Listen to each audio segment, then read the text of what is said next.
वांद्रे पूर्व परिसरातल्या गरीब नगरमध्ये रेल्वे प्रशासन आणि पालिकेकडनं अनधिकृत झोपड्या आणि अतिक्रमण हटवण्याची कारवाई सुरू आहे। गेले 2 दिवस ही कारवाई सुरूच आहे आणि या परिसरामध्ये सध्या मोठ्या प्रमाणावर पोलीस बंदोबस्त सुद्धा तैनात करण्यात आलेला आहे।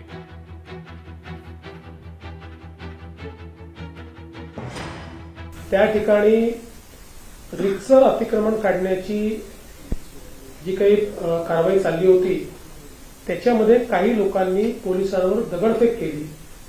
दगडफेक करणाऱ्यांवर पोलिसांनी लाठीचार्ज केला। सगळे नियंत्रणात आले। जे दगडफेक करणारे होते त्यांना अरेस्ट केले। लातूरच्या आरसीसी कोचिंग क्लासमध्ये सराव परीक्षा सुरू असून विद्यार्थ्यांचं शैक्षणिक नुकसान होऊ नये यासाठी या परीक्षा सध्या घेतल्या जात असल्याचं दिसतंय। आरसीसीच्या नियोजन समितीने हा निर्णय घेतलाय। विद्यार्थी सराव परीक्षेच्या तयारीसाठी कॅम्पसमध्ये दाखल सुद्धा झाले। नीट पेपरफुटी प्रकरणाचा सविस्तर तपास सुरू असल्याची प्रतिक्रिया राज्याचे शालेय शिक्षण मंत्री दादा भुसे यांनी दिलेली आहे।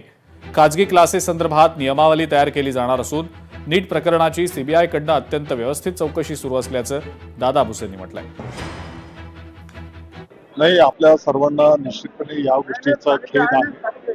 मला वाटतं की अनेक विद्यार्थ्यांनी या परीक्षेची तयारी केलेली आणि या घोटाळ्यामुळे निश्चितपणे निराशा आहे। परंतु आपण जर बघितलं असेल तर केंद्र शासनाने अतिशय गंभीरपणे हा विषय घेतलेला आहे। सीबीआय चौकशी प्रगतीपथावर आहे। अनेक लोकांना अटक करण्यात आलेली आहे। त्याचा